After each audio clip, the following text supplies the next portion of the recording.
time. I'd like to call to order the Oak Harbor City Planning Commission meeting August 25, 2020. It is now 6 p.m. I have a couple of announcements prior to going into the meeting. Due to COVID-19, there will be no physical meeting location per Washington Proclamation 20-28. Meeting may be viewed live via YouTube or Channel 10. To listen to the live meeting, you could also call 623-404-9000, and the meeting ID number is 1480-189895. Once again, that phone number is 623-404-9000, meeting ID 1480189895. That's to leave public comment. You can also call 360-279-4511. Once again, that phone number is 360-279-4511. Before roll call, I would like to welcome our newest commissioner, Eric Marshall. Welcome. Unusual circumstances, it's hard to even bump elbows, let alone shake hands. Let the record show that there's a quorum and all are present except for Commissioner Malmkar. Second item on the agenda this evening is the approval of the minutes July 28, 2020. Do I have a motion?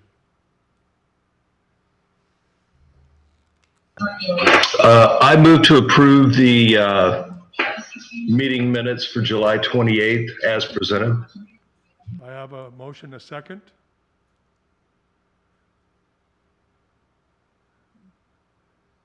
I second the motion. Okay, I have a motion and a second. All in favor, show by hand. Aye. Okay. Okay, I think it's unanimous. It's because passed. I wasn't here. The next item is, of course, our public meeting and hearings. And the first item is the CBD zoning code public hearing. And I will open the hearing after the presentation and discussion and leave the meeting open for a future date. So at this time, I'd like to call on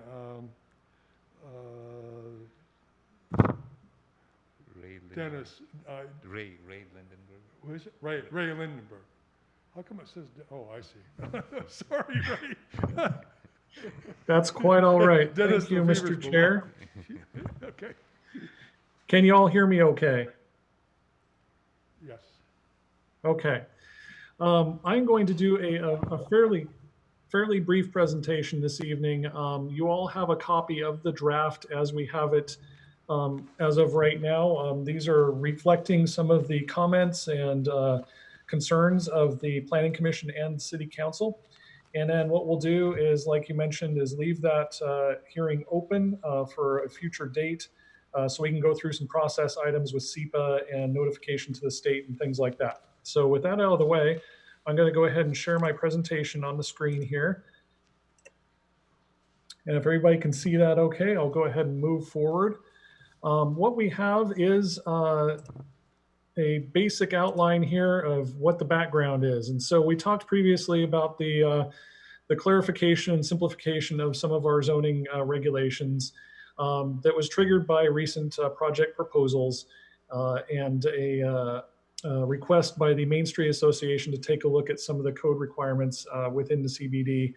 And then, of course, we had the moratorium that happened and has been extended, and that is good until the end of February of next year. We do hope to have this completed well before then, however, just so we can get moving with any projects that might be coming through, and just in the interest of efficiency and speed with regards to that. So we had 4 different kind of key components of this review. First being the clarity of the language involved, second being what the community desires from our code, Third, a clarification of principal versus accessory permitted uses. And then fourth, some dimensional standards that we're allowing for some loopholes. So I'll address each of those as we go through it. And you can take a look at attachment number 1 and 2 of your staff report there. We have a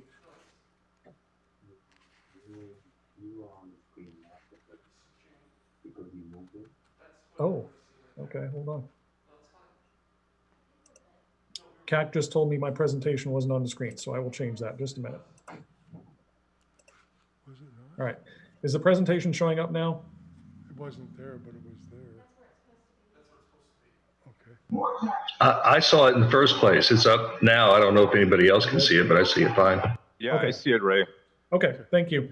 Okay, so what we have is, like I said, the copy of the revisions are available in your staff report there. So if you want to follow along, or if you need details, they can be found there. And of course, we'll discuss it after my presentation. So number 1, the clarity of the language. And this was kind of a key component because we felt that there were a few items in there that caused some issues. And one of them was that the purpose intent statement seemed to require the development of mixed-use buildings that had all 3 different uses rather than encourage it. So in other words, if you wanted to develop a hotel, you couldn't do that because you had to provide all 3 of the different commercial uses, being residential, office, and some sort of retail, or along those lines. So what we did is we changed the code, the language, to have a mix of combining retail and visitor-oriented activities on the ground floor with office, retail, or residential uses above.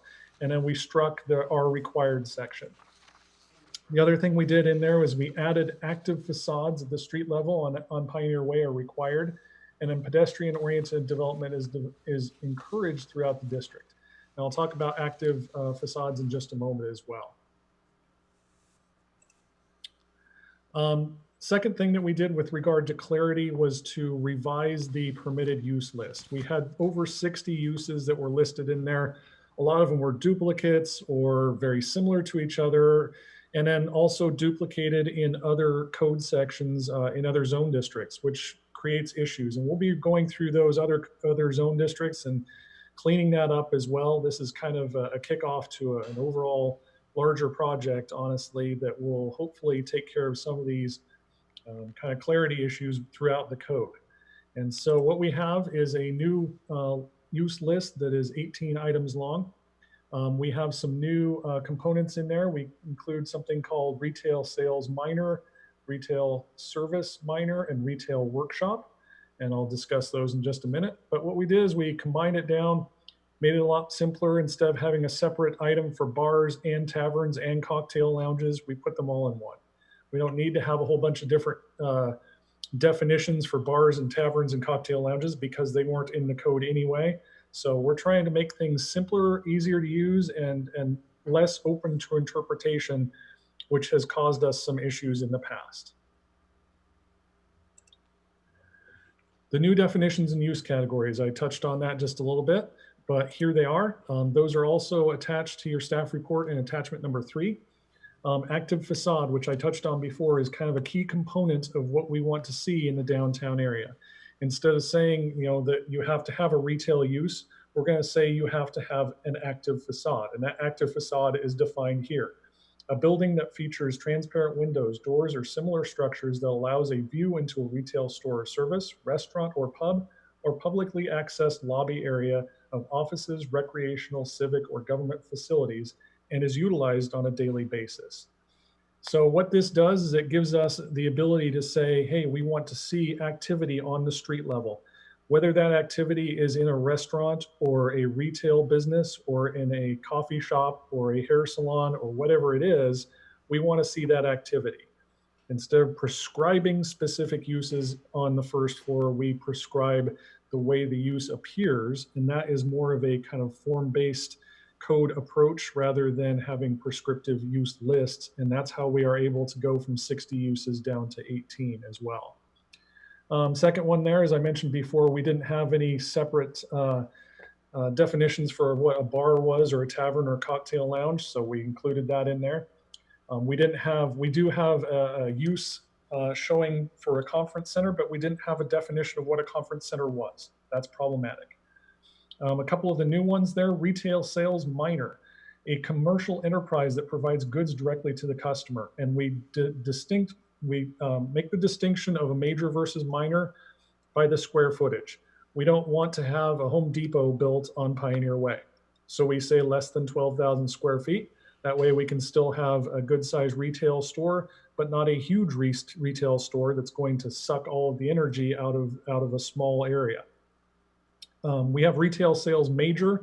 We included that definition in there, as I mentioned before, because we're looking at reviewing the other code sections, and this will be, further down the road, we'll see a retail sales major along the highway. And so that will be for a C5 zone district change. We have retail services. The kind of services you might see are lawyers' offices or professional services, accountants, beauty salons, those sorts of things. Those are going to be allowed on Pioneer Way. They're already allowed there, and we haven't changed that. Retail service major, that's going to be your banks, your drive-through type things, greater impact to the neighborhood and less appropriate for our pedestrian downtown area. And then one of the things that we added in that was a suggestion of what our city council members was a retail workshop. And we consider that to be a commercial enterprise of less than 4,000 square feet of floor area where goods are produced on site. So we're looking at jewelers, we're looking at woodworkers, we're looking at kind of craft businesses, small businesses that build their own products on site. We wanted to allow for that because that's something that we feel is a good way of bringing business to downtown and bringing interest to the downtown area. One of the other things that we looked at were the community desires. And when we talked about this process in the past, I've discussed the online survey that we had. We had really good response from that. And overall, what we got was this vision of an engaging, interesting, and fun downtown area. And we feel that the uses that are allowed there now allows for what people want from the downtown area. It just hasn't happened because the market hasn't driven us in that direction yet. But that being said, it can happen. And that's why we haven't made wholesale huge changes to the code. We've just made it easier to understand and easier to administer. We're not reinventing the wheel here because we feel it's not necessary. What people want and what is allowed by our code are very, very similar at this point. These are some of the things that came up from that survey. The only thing that wasn't allowed already or is not going to be allowed per right is a library. That's something that we might be able to revisit in the future if that is a desire of our local library district or the citizens of the community to move into that location, but that's not something that's kind of on the radar at this point. But all these other uses and all these other concepts are something that we feel are already within the code. And that's why we haven't, like I said, made wholesale changes to the code itself. So another distinction that we had were the principal uses versus accessory permitted uses. This one caused some issues with regard to the Lehigh project and what was considered to be a principal use or the primary use of the building versus what's considered an accessory use. What we did is we removed that distinction. The problem that we saw there is the way that it was interpreted and the way it's been developed through the years as a principal use was kind of something that was used in the residential zone districts, like a principal use being a single family home, whereas an accessory use was a shed in the backyard or a garage. This somehow kind of got blown up over the years so that you had principal versus accessory uses that became kind of a separate list of what was allowed and what was kind of allowed. And so the interpretation factor came in there, and that's what kind of led us in a direction where we had issues with the Lehigh approval and the subsequent appeal to that. So we've removed that distinction, and that's something that we will probably do in the other zone districts as well, is to simplify things, make it easier to administer and easier to explain to people, and also make it so that there's not interpretation issues further down the road. It's either allowed or it's conditional, but it's not allowed or maybe allowed or allowed if it's less than X%, because then you have to define what that percentage is. And then finally, and I think was probably the most important thing within our code changes here, is the dimensional standards. The existing CBD code does not have any dimensional standards for lot creation or lot changes, boundary line adjustments and things like that. All of our other zone districts do, and this is a problem. So what we've done is we've created minimum lot dimensions, as we have on here, a minimum lot width and a minimum lot depth. We don't include a lot area because those two things will drive that. But what this will do is it'll make it so you're not going to have protection strips and boundary lines and new lots created to kind of circumvent what the intent of the code is, which is to ensure that Pioneer Way is developed in a pedestrian friendly way and in a way that is going to provide those active facades on the first floor as we had previously defined there. So for our project schedule, what we're looking at here is we presented to you the draft. It is in a fairly final form, but there are still, potential changes that could be made. We'll ask for comments, but what we're going to do is we're going to prepare a CIP checklist, get that out and notified as it's supposed to be done to the state and to public and agencies. We'll work on the Department of Commerce notification. That's also through the state. And then what we're going to do is we're going to provide a public notification essentially through our Facebook page and our various other ways of notifying the public that there is a draft ordinance that people can take a look at. And if they have any comments or concerns, we'll take those and then we'll come back to you. So what we're asking for tonight is, instead of making a recommendation to the city council, which I had included in the staff report, we're backing off of that a little bit. We're saying, hey, let's leave this public hearing open. That way we can solicit comments from the Planning Commission, from the public. We'll come back in October. That'll give us some time to go through that full process.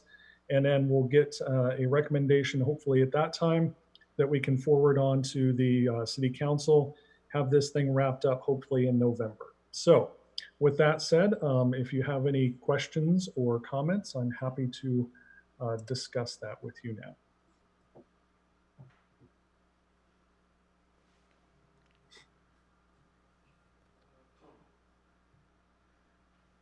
Tony. Comments, yeah, Tony. Tony? Yeah, just a quick question, Ray. So when you send all the amendments and everything to the state, are we looking for an approval, or is it just a notification, or do they have a say, or how does that work? It's a notification. They're determining that what we're doing is legal, essentially, that it's not going to fly in the face of any kind of state laws or requirements. But it's not, we're not asking for their approval. We're asking for their comments, essentially.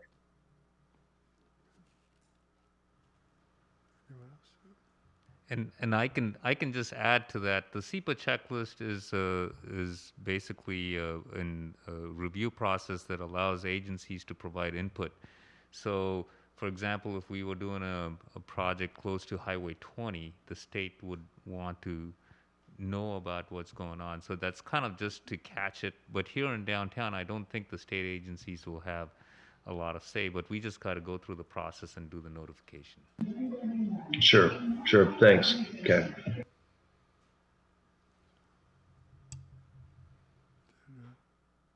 Bruce? He's muted.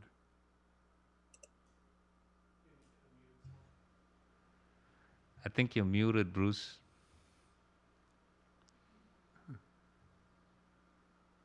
Can we unmute him?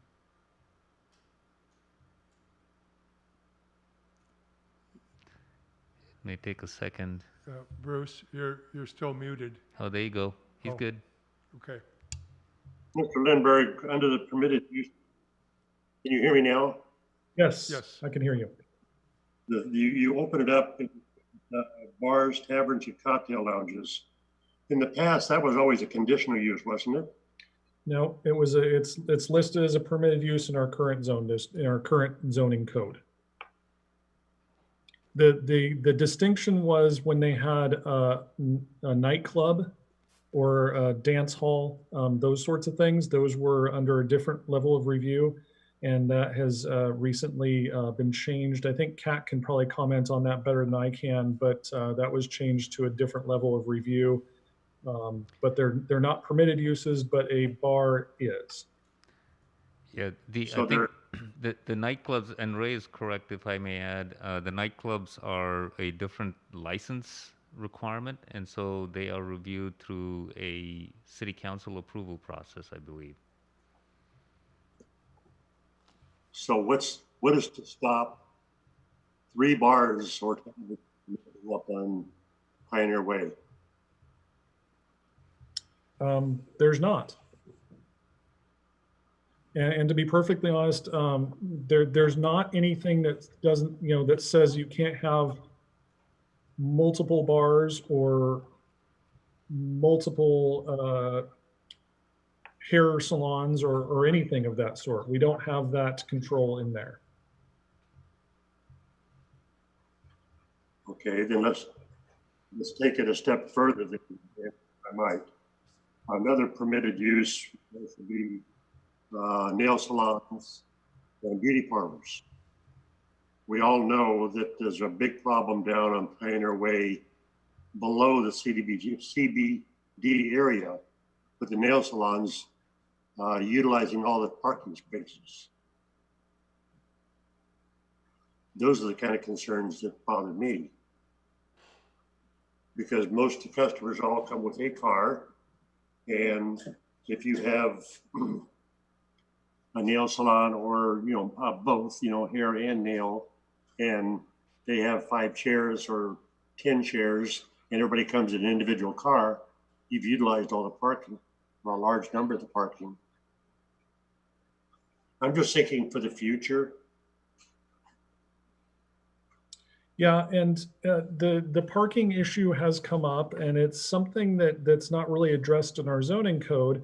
The way that I think that I see this, or the way that it can be viewed, is that a lot of those uses are utilizing downtown because they're inexpensive places. The rent on Pioneer Way is inexpensive, and they're good places for them to be right now. And I don't know that, if some of these developments, if development occurs in the downtown area, that rents might rise and some of these uses might, leave because they're priced out of the market at that point. We're trying to allow, I think, the flexibility for the market to determine some of these things. I know there's a lot of concern about the amount of parking in the downtown area. To be perfectly honest, I don't know that it's a quote unquote problem at this point. There is significant public parking that's located just off of Pioneer Way. It seems to be kind of a perception issue at this point. You look at a lot of kind of planning theory, and the theory is that that a lot of places have provided too much parking, and that has caused problems of its own.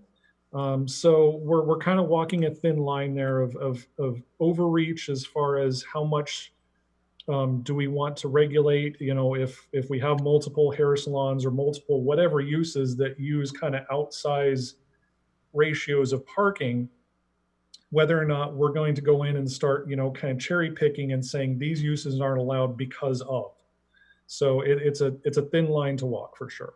I'm just making the statement because I'm very much aware of what's down below the CBD area, and if you go to those businesses that are down there, they all have signs posted, 15-minute parking only, and it's because of the nail salon. I have no problem with the nail salons or anything like that, but they're just a high use industry that they do want to park right there as close to it as they possibly can. They're not going to park in the back and walk a long way. They just don't do that. Yeah. So, make it be known that that's a concern that I've had or I've heard about in the past. Okay. Yep. Thank you.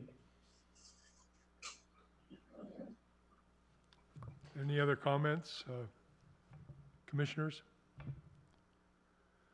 If not at this time, then I'll just leave the public hearing open. And thank you, Ray, for your efforts there, and we'll put it to bed here in a couple months, maybe. Oh, Sounds good. so, Tony, do you have something? Yeah, just a point of order. I just wanted to verify that there are no public comments at all. No, there are not at this time. There are not. Good, thanks. A good point, though, Tony. Okay, then, the next item on the agenda this evening is the Housing Action Plan update, and this is a public meeting. Staff will provide an update on the progress of the Housing Action Plan since the June presentation. This is Dennis. Dennis, there you are. Yes. Dennis, Yeah. Can you all hear me okay? yes. Yes, good. Good evening, Mr. Chair, members of the commission. I'd like to just give you a brief update as to what kind of progress has been made since our initial kickoff meeting with the Housing Action Plan back at your June meeting. We've actually made quite a bit of progress on this plan so far. LDC, who is our consulting service folks that are helping us with this plan, are really moving forward with assembling the data for the housing needs assessment, which is one big piece of the housing action plan. The other piece, of course, will be the strategies and recommendations to fill the gaps that the housing needs assessment determines. Other things that the housing needs assessment will look at will be the population trends of the city, existing and future housing needs. We'll also be looking at characteristics of the households, household size, and also look at the income levels of the households, which will be a key piece of this housing needs assessment. We'll also have to look at the cost-burdened households, which is a requirement from the Department of Commerce that we include this analysis as part of the housing needs assessment.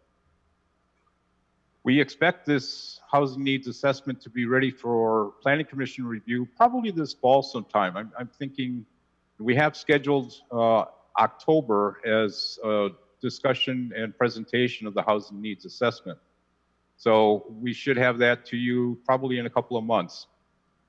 A couple other things that we have done to help implement the public involvement plan for the housing action plan is we assembled the stakeholders advisory committee, basically representatives from our community that deal with housing, that are contractors, builders, other representatives from the Planning Commission and City Council, all who may have valuable input into the strategies of putting together the housing action plan. We actually had our first meeting back on July 30th, and it was a good meeting. I thought we had a lot of good, solid discussion. We talked about various barriers that builders see in our regulatory system, what kind of codes we have that seem to be preventative to building not only affordable housing, but housing in general.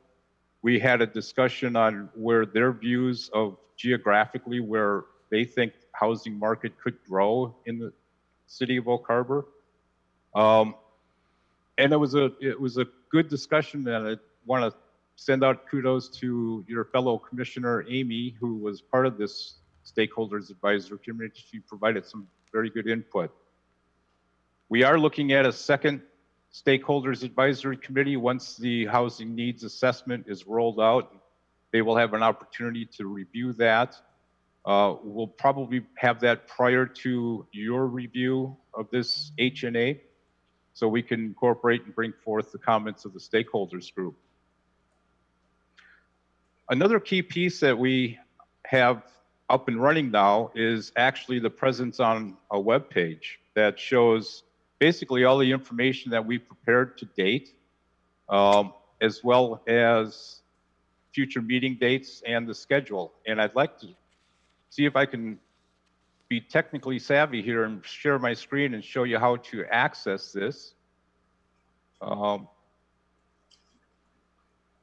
Can you all see that? Yes. Is that coming through okay? That's the City of Oak Harbor's homepage. To get to the Housing Action Plan, we go to latest news. And it's the second item right here, Housing Action Plan. And that will give you, a brief overview, some contact, and also an executive summary, which you can click on. And that gives you a little bit more detail as to what the Housing Action Plan and how that will serve residents of the City of Oak Harbor. And then at the end of that, there's what is called our landing page, which LDC has been very instrumental in putting together. You click on that, and you'll see almost all the information that we've compiled to date available for your review. We've got the project background, timeline, how you can get involved, and we'll also have more information provided as soon as we have that assembled. And one of those key pieces will be the housing needs assessment. So that's a pretty easy, accessible avenue for you folks or anybody to view what has been put together for the Housing Action Plan and basically what our next steps will be for this document.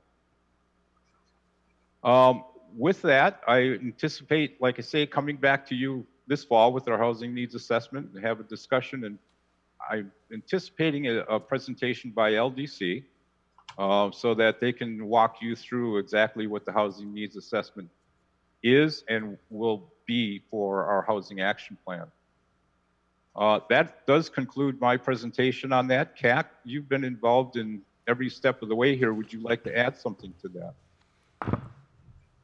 Thanks, Dennis. I do have to say that I attended the stakeholder meeting, and it was there were some good discussions and some good points brought up. So I'm kind of excited to see what the future stakeholder meetings and their responses are.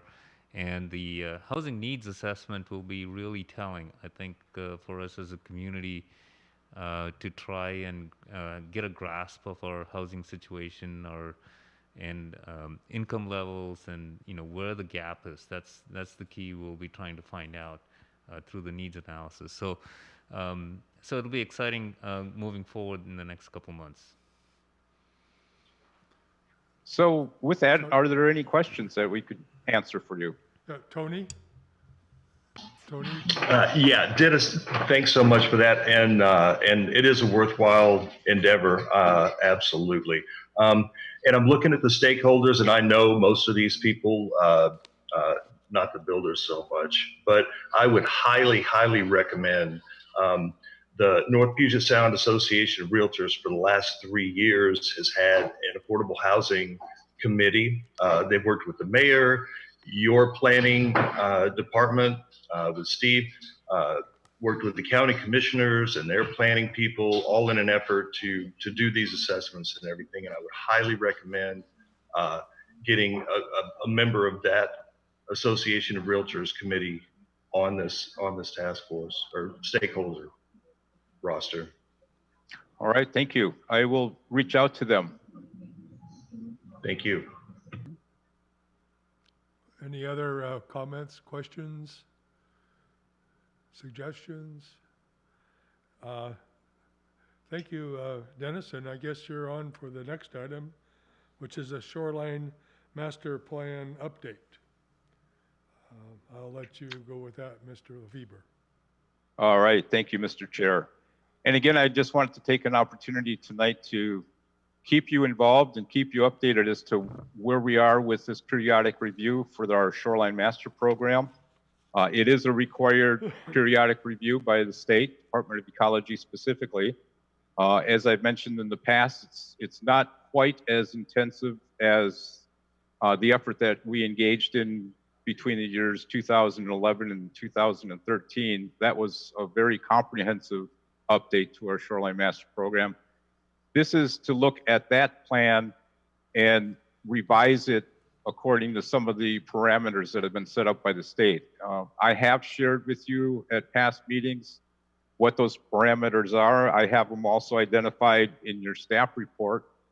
Certainly one of them that we have discussed already is the making sure that our new SMP incorporates all of the amendments made to the Shoreline Management Act and the Department of Ecology rule changes where, quite often the state agency will tweak some things or actually change some things based on new science or what have you.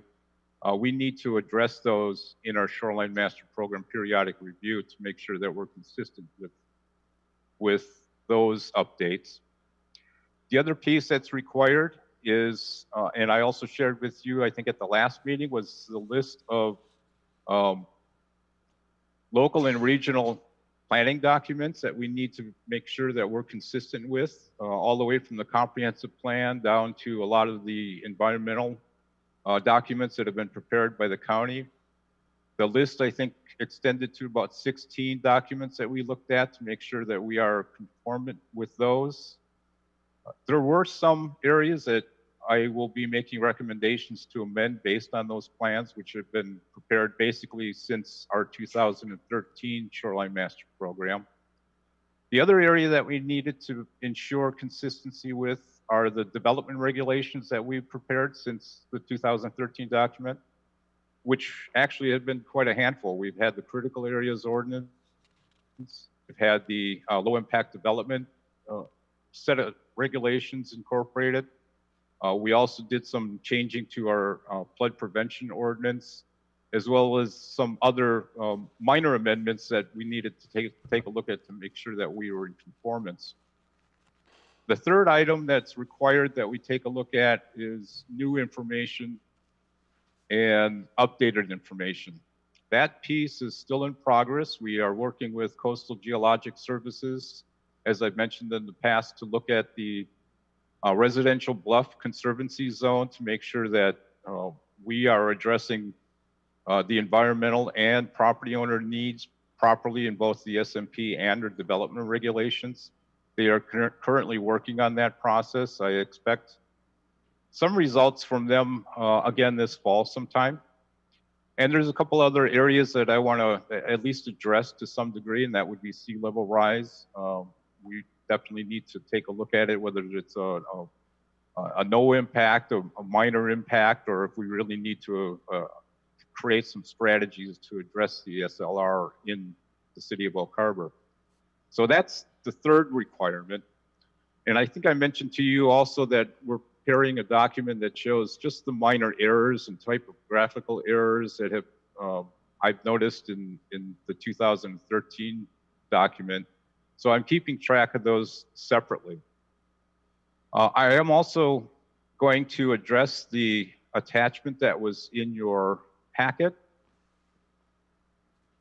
and just kind of walk you through how I propose to present this, the draft document to you. There are 7 separate chapters. And what I am planning to do is with each chapter, there will of course be the standard strike through and underline version, which is reflected in the red text in the background. The strike through means we're eliminating that text, and an underline means we're adding that text, or at least propose to add or delete. What I have also done to give a little background as to why we're making that change is create a numbering system, and you see that in the yellow highlight. That will refer to the individual documents that will give you background to why we're making that change. Obviously, with the number 1 background or number 1 document, that's the typographical errors, minor corrections. We are documenting all of those.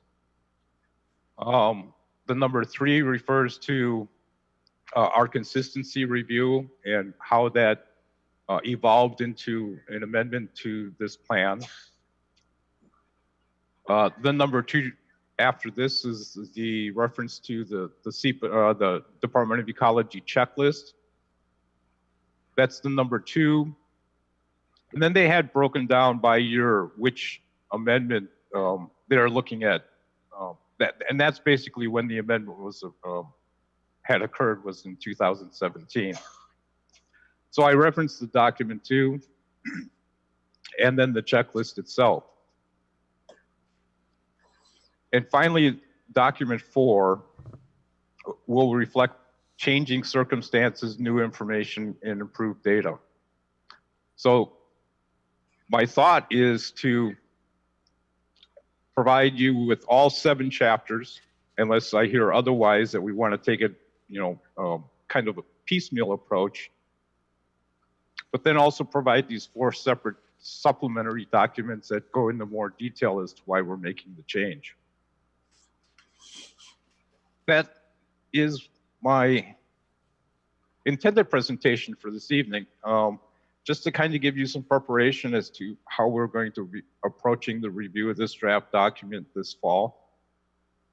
I'd be certainly open to any suggestions that you might have if you,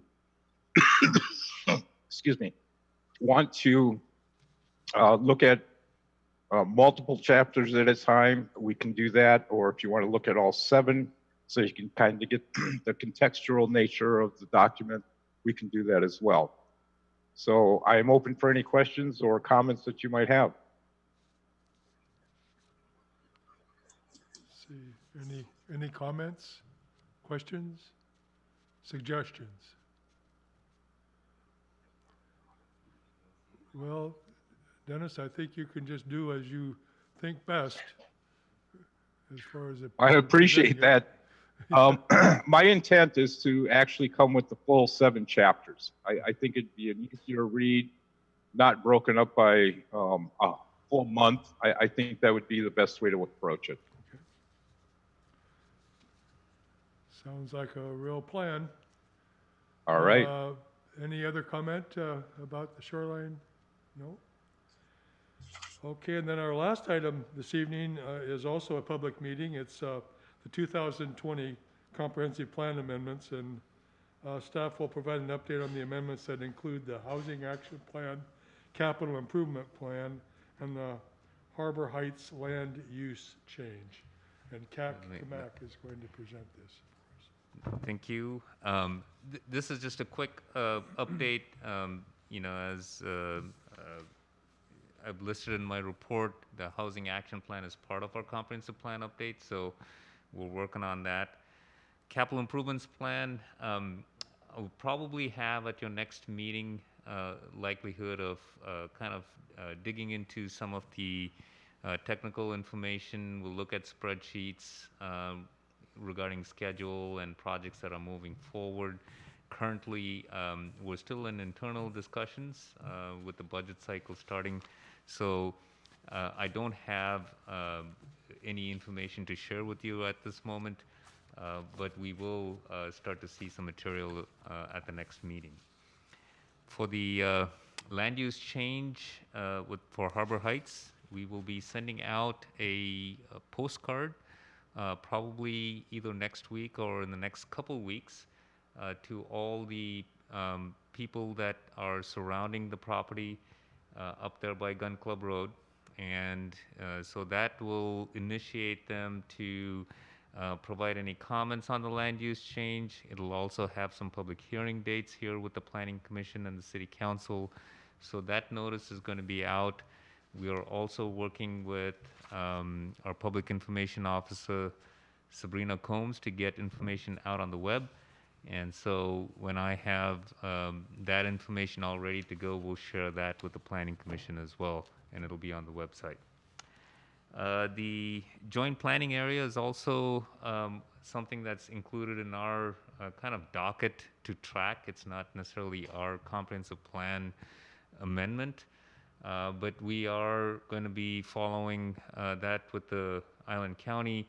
Currently, their docket is evolving with the COVID-19 restrictions and their work program and their concerns regarding it. So we will keep track of that and keep prompting them to put it on their docket every chance we get. So we'll be tracking that along as well. And that's all I have for an update. If you have any questions regarding any of that, I'll be happy to answer them. Tony, do you have a comment, question?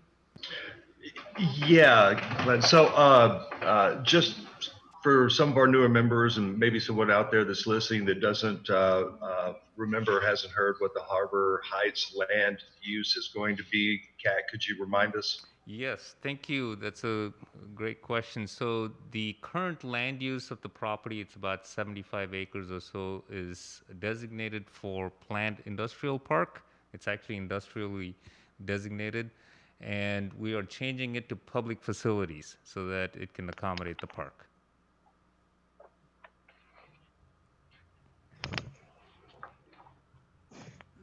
That it, Tony?